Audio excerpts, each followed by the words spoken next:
Hi, welcome to this presentation, which is called 5 Years of Maintaining Curl Bindings for R. This presentation will be given at curlup 2020 in Berlin, but that got cancelled because of the pandemic. So instead, Daniel suggested we record some videos and try to share those instead. So some of you may wonder, what is R? R is a programming language for statistics and graphics, and it's mainly used in academia and government and business for all kind of data analysis and data sciencey things. So how does it work? Well, it's free, so you just download it from the internet. There are installers for Windows and Mac, and on Linux you do apt-get or yum install R. And once it's on your computer, you can start it from a terminal by typing the letter R. R is an interactive scripting language, so you can use it to run scripts, but most people are using it interactively when they're doing data analysis. So in some sense, it's an advanced calculator that allows you to calculate things, but it also you can use all kind of libraries to do much more advanced things than you could do in a regular calculator. So you can use R from the terminal, but most people are actually using it inside an IDE called RStudio, which is this thing. So this is exactly the same thing. Here we have the terminal window,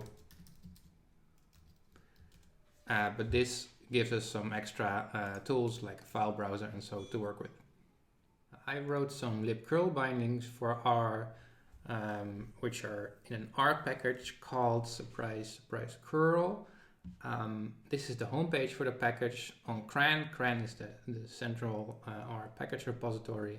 And this shows some information about the package, which things it depends on. And these are the reverse dependencies. So these are the other packages that build on curl.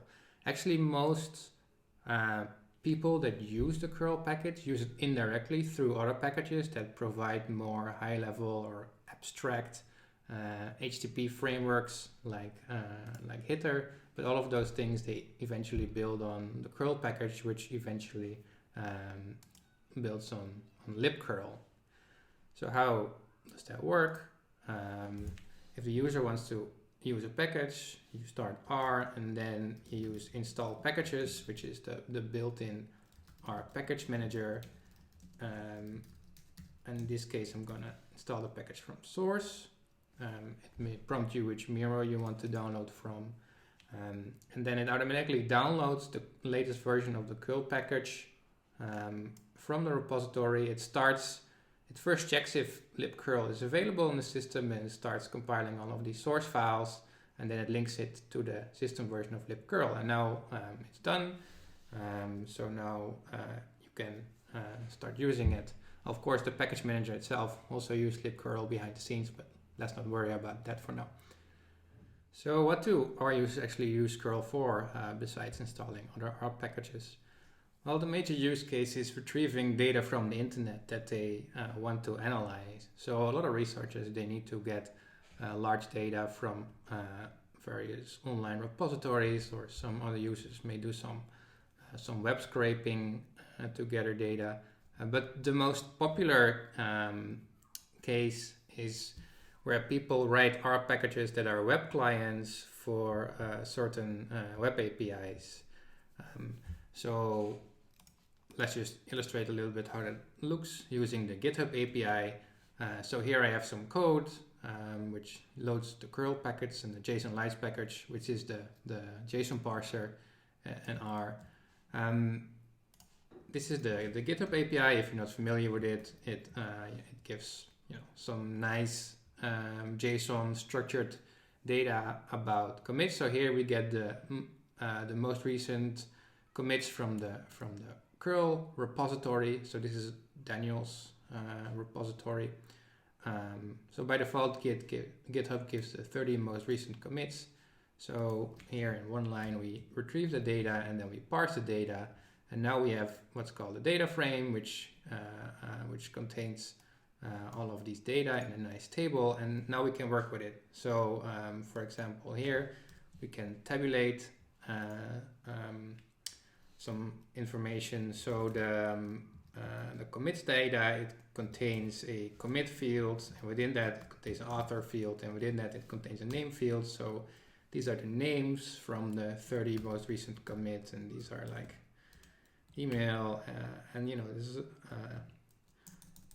anything you inspect in here.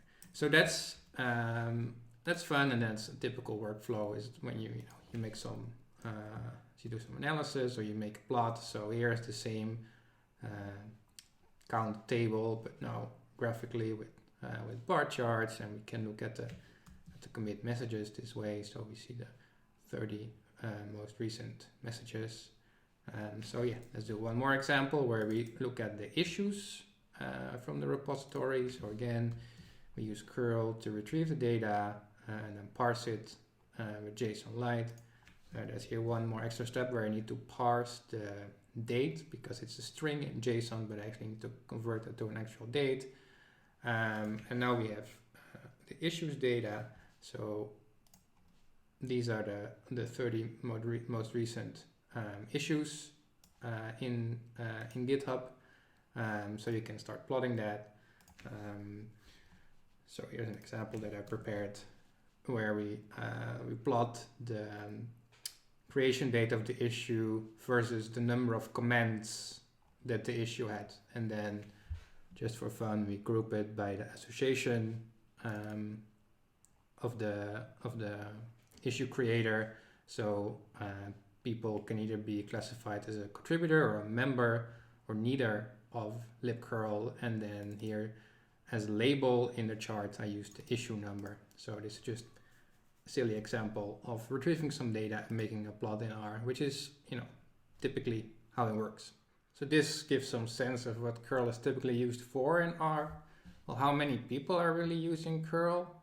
We can look at some statistics, because obviously there's nothing more that R package authors like to do than analyzing their own statistics. So there's an R package specifically for looking at download statistics for other R packages. So here we grab the download statistics for the curl and the hitter package. Like I said, hitter is a very popular package that builds on curl, so we have something to compare it with, and then we make a plot. And these are download statistics per month, these points with a line through it. So we see that currently we're at about 600,000 downloads per month for both of those packages. I have to say that that doesn't mean we have 600,000 users, because a lot of our users are using continuous integration services. So if they're not caching, that means that they are pulling in a copy of curl for every run. But still, it's a very good number. Something else we can look at is the reverse dependencies of curl. So R has built-in tools for looking at reverse dependencies of the dependency network. So if we only look at the direct reverse dependencies, we're at 195. But like I said, most people and most packages that use curl actually use it via other packages that provide more abstraction. So if we actually look at the recursive reverse dependencies of the curl package, then we're at almost 2,000. R doesn't print more than 1,000 by default, but there's another 900 here.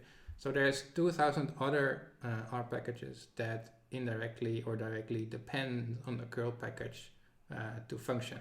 So it's a pretty good amount. All right, so let's go in a bit more depth about how the curl package is actually used in R. So this is the homepage of the package that I showed earlier, and it has a link here to a vignette. A vignette is basically a long-form documentation in R. It's a link to an introduction vignette called the curl package, a modern R interface to libcurl. And this document walks you through different ways to use the curl package in R. So I'm going to walk you through some of the examples and show you the different interfaces to curl that the package exposes. All right, so here's where things finally become interesting for libcurl hackers. So the curl R package follows the logic from libcurl in some sense, in that we distinguish two steps from making an HTTP request. So the first step sets up the request, and the second step performs the request. So setting up the request basically means that you create the handle and you set the handle options and you set request headers and form fields and so on. So that defines the HTTP request. And in the second step, you perform the request, so that actually makes the connection to the server and waits for the response, and then retrieves the response body from the server. Now in this example, we're actually going to start with showing the second step, so the different ways to perform a request in R, because this is sort of the interesting part. In R, there are 4 different ways to perform the request, and these ways are different in how they let you retrieve the response body. So depending on your use case, you might want to use a different interface. So the first interface, it buffers the entire response in memory and gives that back to the user. The second interface, it writes the response body directly to disk. The third interface lets you stream the response body incrementally.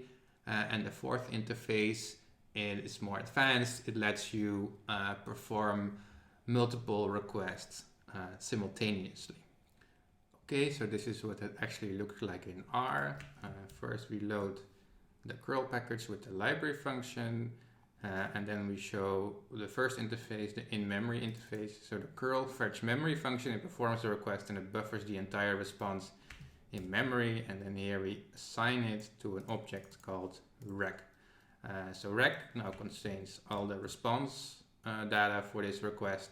So we can see it's a list. It shows the effective URL, the status code of the response 200, the content type, there's some timings and some other things, and then there's 2 fields that are currently in binary form in R. These are the headers and the content field, and we can use a utility function R to parse those fields. So the parse headers function here, it will parse and split the response headers that the server gave us from this binary headers field, and with raw to jar we can simply convert binary data to text in R, because we know in this case it's text because it's JSON data. So this is the first interface. It just retrieves the entire thing in memory, and this is the most commonly used interface, and it's useful for API wrappers and so on, where you just need to parse the entire response, and it's small enough to work with in memory. All right, so let's try the second interface now. So here we perform the same request, but we write the response directly to disk. And in this toy example, that might not be very interesting, but of course if you're downloading a large file, you don't want to buffer all of that in memory, because then you run out of memory. So so this interface writes response data directly to disk as it's being retrieved from the server. So in this example, we create a temporary file in R, and we use the curl download function from the same URL, and we write it to this temporary file, which looks like this. Boom, and now it's done. And just to confirm that this is actually the same response and that it worked, we're gonna read it back in the terminal and show you the output. So here we see that the response is the same as what we had before. So what was written to this file, it contains again this JSON response from the HTTP bin test server. So that's the second example. Now things are going to get a bit more complicated. So the third example, the third interface is a streaming interface. So sometimes what you need in R is that you need to make a connection to a server, and you want to incrementally download and process pieces of data. So if it's like a very large JSON lines blob or something, and you wanna read a few lines, parse it, and then read some more and parse it. So this is this is a convenient interface to stream process large amount of data, and it's sort of an R-specific thing. It's called a connection object, and that's an R type that's basically like an abstraction for a socket or a file descriptor, and it lets you read and write pieces of data or text to the connection. So here we create the connection object for this the same URL, and we opened the connection, so that actually made the connection to the server. It performed the request, but we haven't started reading the response yet. That's what we're going to do here. So here we're going to use read lines in the connection object, but we're only going to read the first 3 lines. Right? So that looks like this. So so we're still in this state right now where we are, the connection is still open and we're still downloading the data, but we're already started processing it. And here, just for the example, we're gonna read 5 more lines, and we're also gonna print that. So these are the next 5 lines, and so on. So this sort of shows how if this would be a very large file, you can start processing the data while it's coming in. You don't have to wait for the entire response to become available. And in the end, you always have to close the connection. All right, and this is going to be the final and most advanced interface. So this is what's most recently added. With this interface, you can perform many requests simultaneously. So everything so far has focused on single requests, but in some cases, you want to download many. You want to make many HTTP requests in parallel.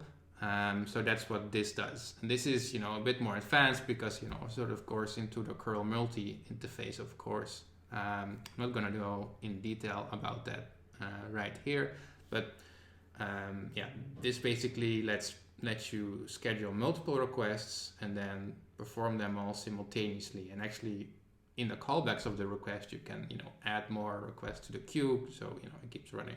So this is the toy example from the vignette. So a new pool. So a pool is basically just what libcurl calls a multi-handle, but I found that word a little bit confusing, so I'm calling it a pool. Here we define a callback function that basically just prints the URL and the status, the response status. And here we start scheduling the request. So curl fetch multi, it will add the request to the pool. So it'll get scheduled in the multi handle, but it's not being performed yet. So this multi-run function, it actually starts running the pool. So here, all of these requests actually start getting performed in parallel. As you can see, that the request, that the callback functions that we specified here, they actually start running as the responses start coming in. Right? So here, it's now done after a second because all of the requests that we scheduled were performed, and we saw that there were 2 successful requests and 1 failed with a 404. Well, it didn't fail, we got a 404, but the request was still successful. So in this interface, you are supposed to process all of the response data in the callback functions, and then the return object of this multi-run function simply contains how many requests were successful, how many failed, and how many are still pending. All right, so now we know how to perform the request, but usually you want to first set up the request because you want to give it a custom method or options or headers and so on. So let's show how this is done. And I deliberately left this to the end because it sort of shows the more tricky parts of the curl package, and it also leads up to some of the discussion topics that I had wanted to raise at the conference. Anyway, so the process is pretty simple. You call the new handle function, which basically is a pointer to a libcurl easy handle under the hood, And then the setup function allows you to set options on that easy handle. And the options that you set map one-on-one to the libcurl C options. So here, for example, we set the copy post fields option. So if we look in the libcurl documentation, that is basically the curl opt copy post fields option. So we can go to libcurl website and see what that option does. So what R is doing here behind the scenes is actually a little bit complicated, because first it has to look up if this option exists, and then if it does, it has to look up if the type is correct. So here we pass it a string, so then R has to sort of be smart enough to see like, all right, so this option exists and it expects like a string, and R this is an R object that I can map to this to the C type that this option expects. So it works out. And then we set some more handles here, and yeah, and that's it. And then we have this handle object that we can then pass down to any of these four perform interface that I showed before, and then it will perform the request, but it will use this custom request. So let's show how that really works in R. So I load the curl package, I create a new handle, I set the curl opt copy post fields option to this string. I'm also setting another option verbose is true, so that's a libcurl option, curl opt underscore verbose.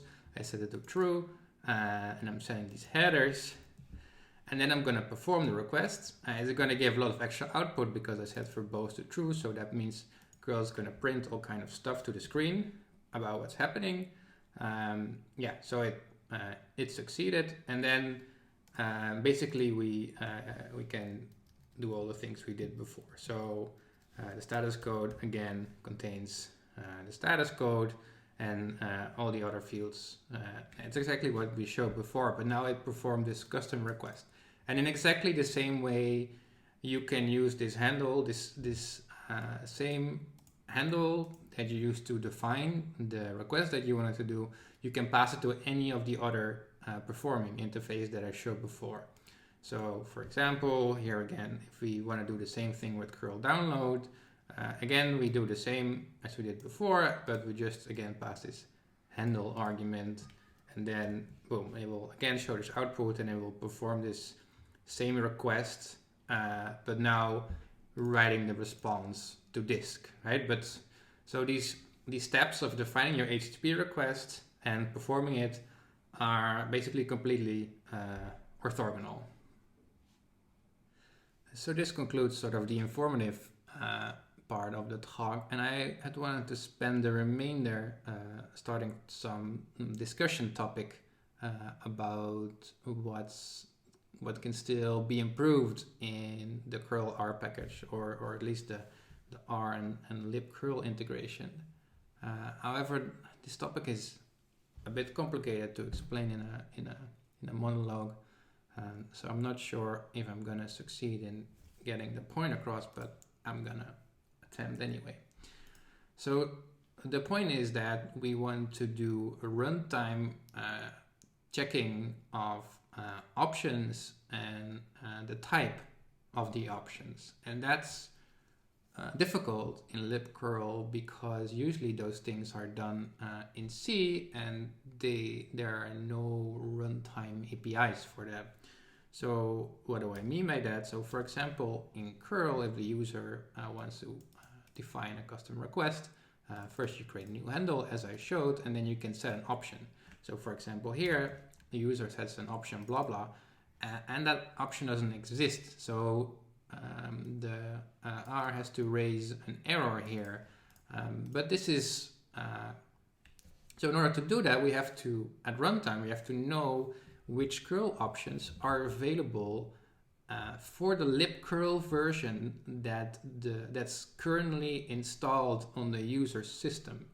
So that's tricky, right? Because different operating systems, different Linux distributions ship with different version of libcurl. So we wanna be able to know if the current libcurl has an option curl opt underscore blah blah, and if it doesn't, we have to raise an error.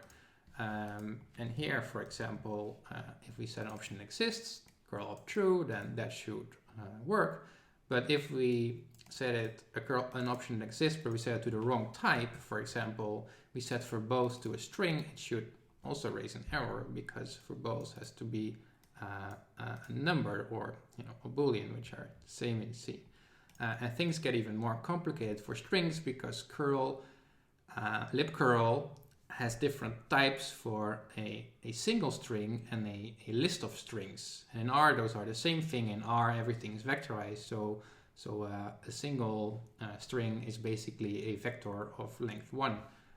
So let's just illustrate that using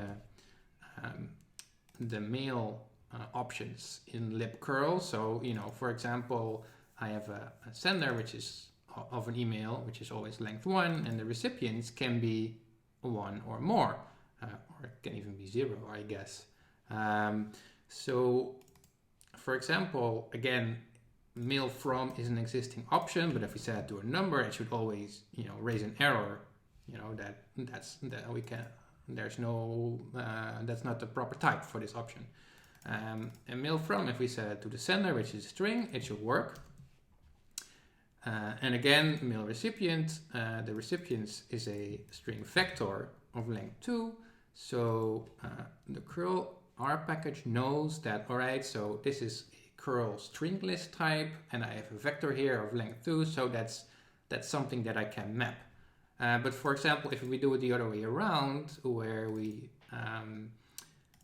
set the mail from option to the recipients, which is a vector of length 2, it should error because this type in C only expects a single string. It does not know how to handle a vector or a list of strings.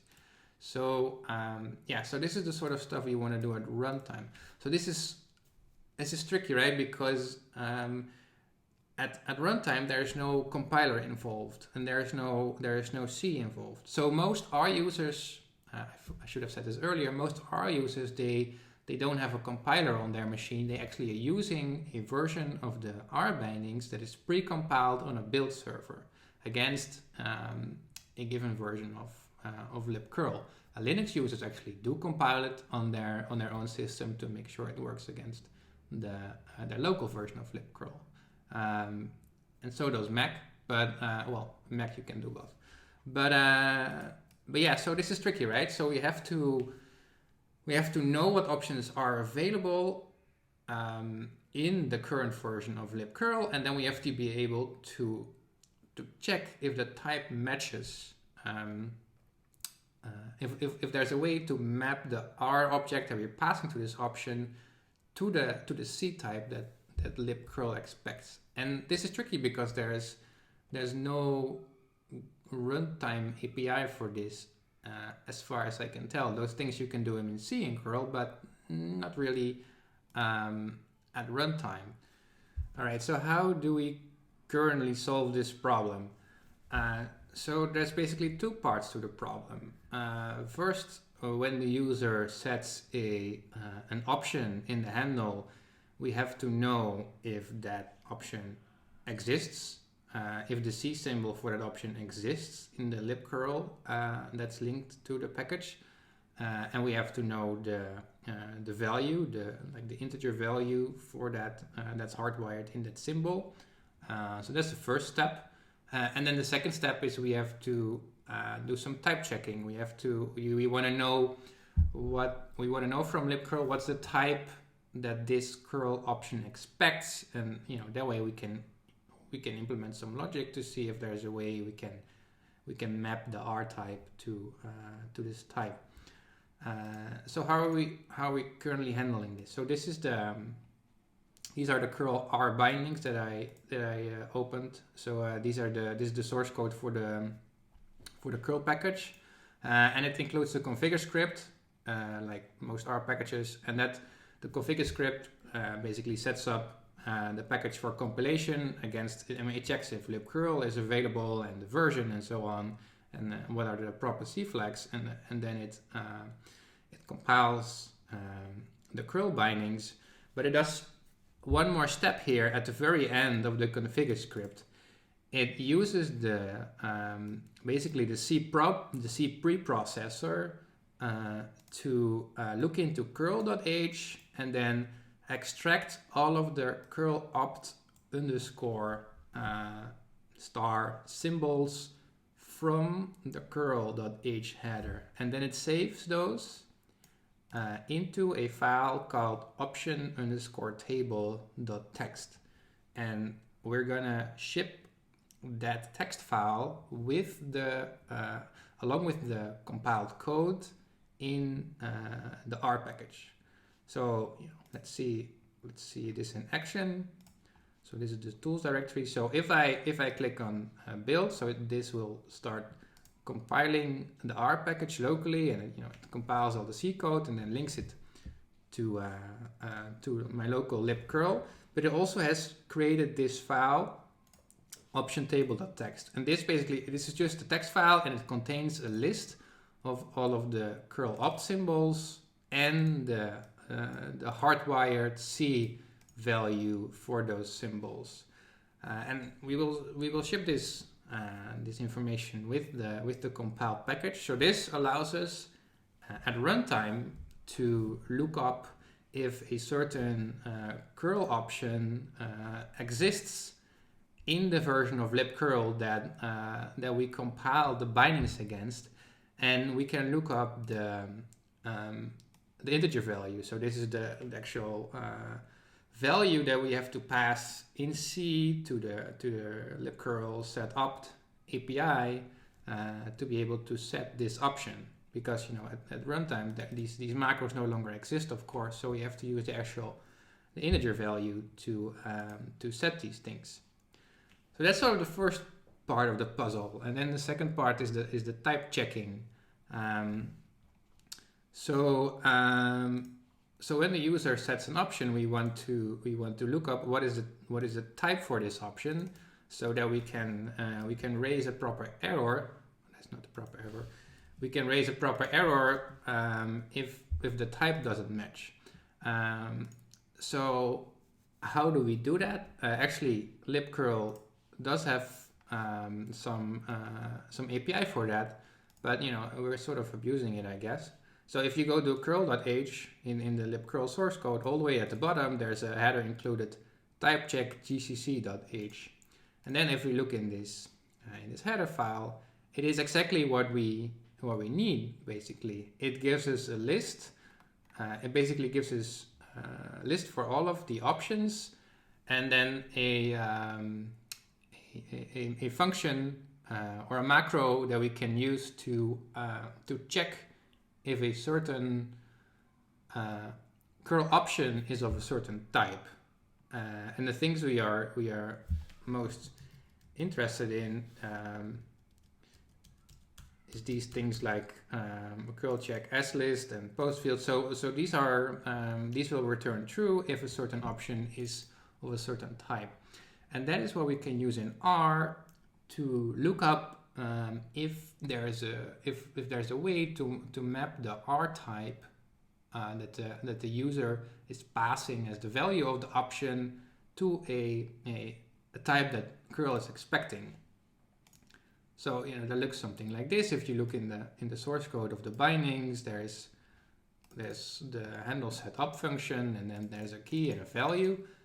At this point, the key has already been resolved to an integer, so we use this text file that I showed earlier to translate the string that the user was passing, like curl, like for example verbose. If the user passes the verbose option, we looked up in the table, like what is the integer value for curl opt underscore verbose? Does it exist? All right, so we know which integer, like what's the value for that symbol in C that we should pass to the libcurl API, and then we want to do the type checking. And basically, this code is just a very long else if for different types. So, it contains lists like, curl is list option, and then we can, we do the logic here that all of the things we know can be supported for list options, or like curl is long option, or curl is off type option. So these are wrappers for this C API here that I just showed. But unfortunately, that C API only gets included for GCC because it's mainly intended to do compile time checking of compile time type checking using GCC features. I don't think it was intended to do runtime type checking. So yeah, that's a little bit tricky because that means that if we compile the R package using Clang or something else, this header is not available to us. So that's a bit tricky, and instead I decided to ship my own version of this file in the package. Well, a much simplified version of this file is included with the package that allows us that if we're compiling with something else than GCC, like Clang, then we use this custom version of the type checking file, and it's a much simplified version because in R we only need to support a few types, so it doesn't have to be super complicated, and at least it allows us to catch most of the important type checking errors when the user is setting an option type. So together these two steps, like looking up the option name in this text table, and then using this GCC API to look up the type of that option. Together, those give us enough information to know if a certain option is available in the current version of libcurl that the user is that the R bindings were compiled against, and if the type of the object that the user is passing can be mapped to the type that libcurl is expecting. But this is a bit suboptimal. I think there would be room for improvement here, where libcurl would expose an actual API that lists at runtime all of the different curl options and their corresponding types after the code has been compiled. All right, that's it. I've decided I'm gonna leave it at this. I had some more discussion topics, but this video is already much longer than I had intended. So thanks for your attention. Very impressive if you made it all the way through the end. And see you at curlup 2021, hopefully.